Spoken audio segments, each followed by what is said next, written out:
Hey everyone, it is Monday. For some people, it's a mindful Monday. For other people, it's a motivational Monday. But if you have been here before, you know that Mondays for me are time for us to spend together to talking about what it's like to be on the other side of mental health, of being on this journey of growing and learning and doing better. And so my name is Janelle Villiers. I am your coach through this journey, more like just someone who's doing this with you. And I'm happy to be with all of you guys today. I'm really excited. Today is going to be another topic that um, I essentially got to this because I think it was social media inspired. And I really appreciate all of the inspiration from social media. So thank you, social media, for inspiring that. But it really made me think like, I think a lot of us struggle with today's topic. So let's get right into it. Today's topic is how do we express our emotions? How is there a way to do it in a way that is healthy for everyone that's involved, right? So let's talk about that. I think the number one way to express your emotions, number one, is first just identify what emotions you're actually feeling. I think this is the number one thing that people struggle with. Am I right? Am I the only one? Let me know if you struggle sometimes to figure out exactly what you're feeling in the moment that you're feeling it. I actually have this saying, I've said this to many people, that you have to give people grace, because I think it takes an extremely mature person to be able to identify the exact emotions they're feeling, the moment they're feeling it, and to be able to share with people what exact feeling that is. So, shout out to you if you are able to actually, one, identify your emotion, and then two, be able to share with people in the very moment that you're feeling it what that emotion is. If that's you, go ahead and put a one in the comments and let me know. If you're like me, on the other hand, I haven't reached that level of maturity yet. Sometimes it takes me a couple hours, and if I'm really being honest, sometimes a couple days to identify all the different emotions I could be feeling, and at a certain moment in time. And so put a two in the chat if that's you. Let me know. Hi, Tyson. So it is just, I think the number one thing is just to be able to identify them. One practice that we can all do to better get more in touch with our emotions is, at the end of every single day, just identify one thing that made you feel happy and one thing that made you feel either sad or angry. To be honest, most humans, if you were to, or at least I'll say Americans, I don't know about humans in other countries, but if you ask most Americans, what emotions do humans have? Most of them say happy, mad, sad. Now, we all know, or maybe some of us, this will be a surprise, but we have way more than those three emotions: happy, mad, sad. Um, I think people just think that those are the only emotions that we're allowed to talk about or we're allowed to express, right? And there are so many more emotions than that. Brene Brown has a book called Atlas of the Heart, where she actually goes over and describes 81 different emotions. And there are even more than 81, right? But just this idea that there can be more than three, I think for most people is the first, like, boom, like aha moment. So we're talking about things like frustration. Sometimes people feel joy or elation or awe, this feeling of being inspired, right?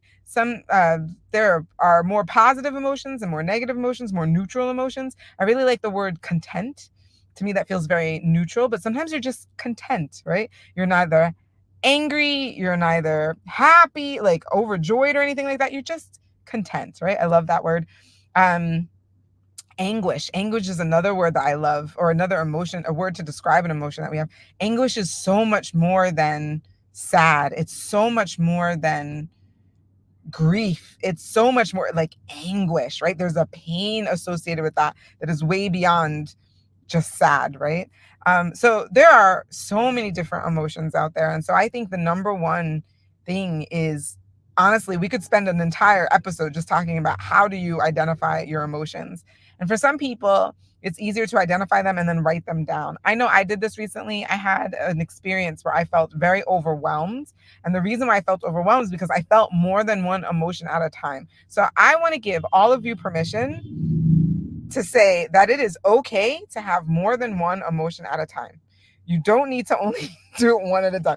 It is completely within your human realm of existence to have a lot of emotions going on at the same time. So in this particular moment that I was describing, I felt sad. I felt like an overall sadness. I felt betrayed. I felt betrayal. I felt angry. Like, how could this, like, what, like, who do they think they are, right? I felt shocked. There was a bit of shock, like, really? Did this just happen, right? There was shock. There was also, gosh, I think the overwhelming sadness. Oh, and then confusion. I had a lot of confusion. Like, what does this mean? What's the next steps? What do I do from here? So it was that. So literally, all of those emotions were happening for me at the same time. And so I just want to give you permission, give you grace. Whenever you're in a moment where you're feeling more than one emotion, it's okay. It's okay to have more than one emotion. And then once you're aware of that, you can do a couple of things with that. One, you can write it down. For me, that was really important. I just needed to write it down, get it out of my head, and just think, like, what are all the different emotions I could be having? Hey, Lindsay, that I could be having in this moment, and write it down. That was really helpful because then I was like, okay, betrayal. Yeah, that's definitely a feeling that I'm having right now.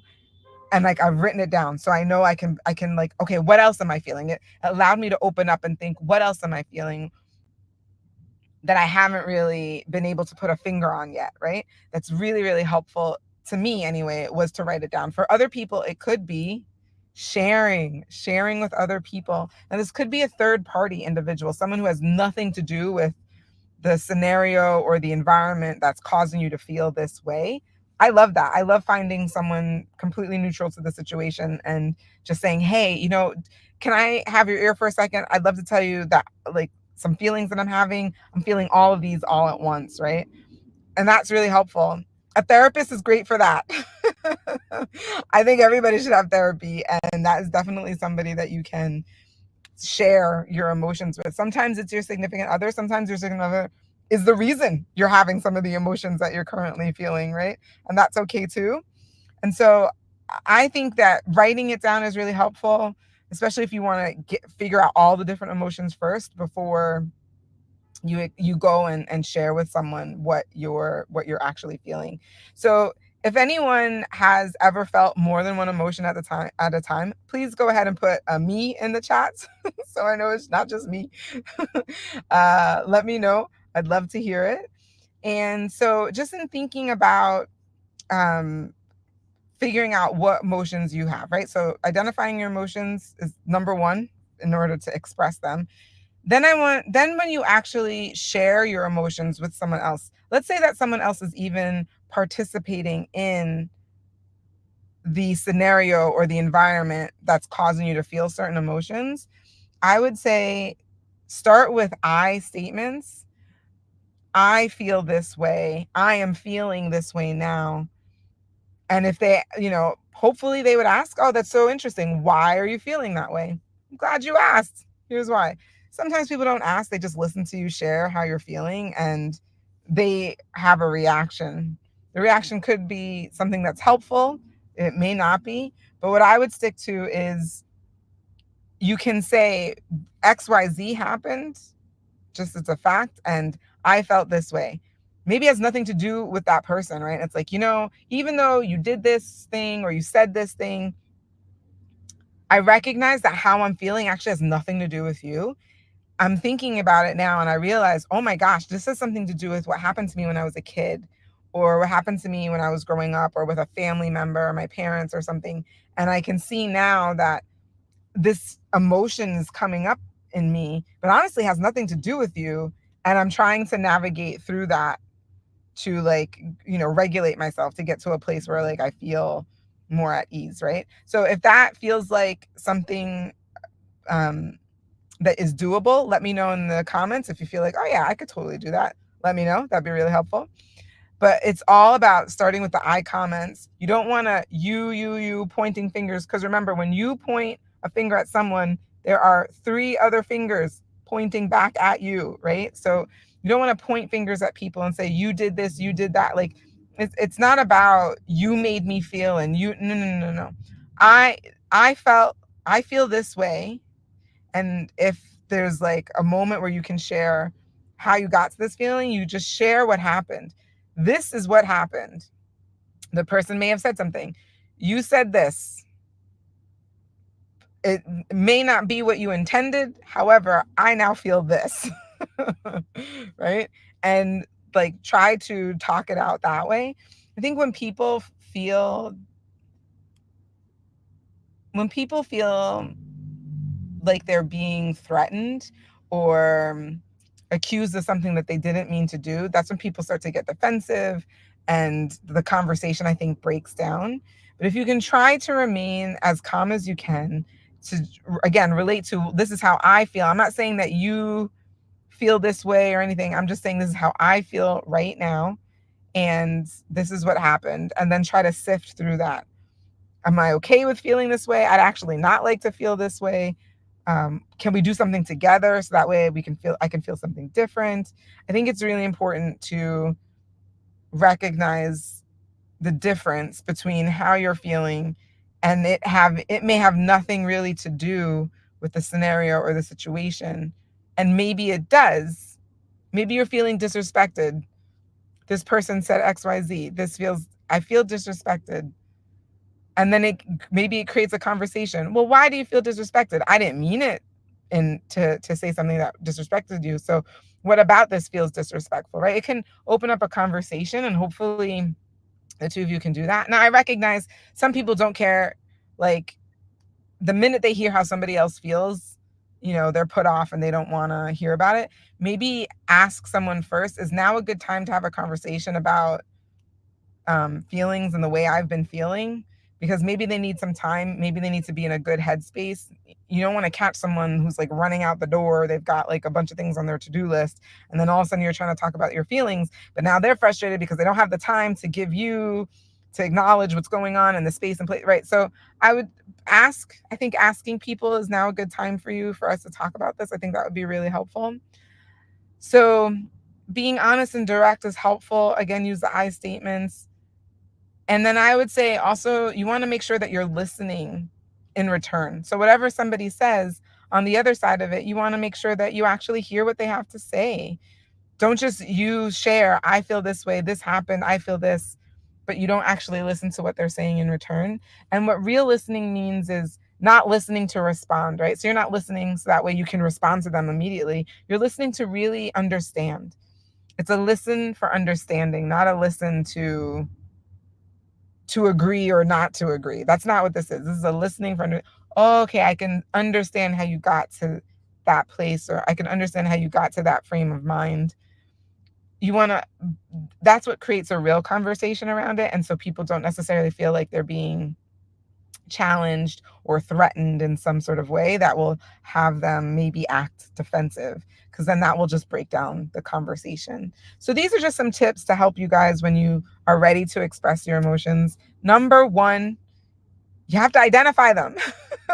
Identify what your emotions are. Take the moment that you need to actually identify all the different emotions that you have. I give you permission to have more than one emotion at a time, or to be experiencing one emotion at a time. Writing them down really helps a lot. If not, talking to a third party who has nothing to do with the environment or the scenario that has made you feel these feelings.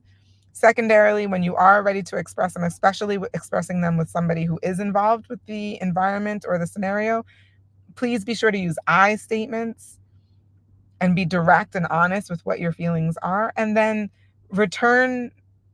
reciprocate after you share your feelings. Reciprocate by actively listening, not listening to respond, not listening to see if you agree or disagree, listening for understanding.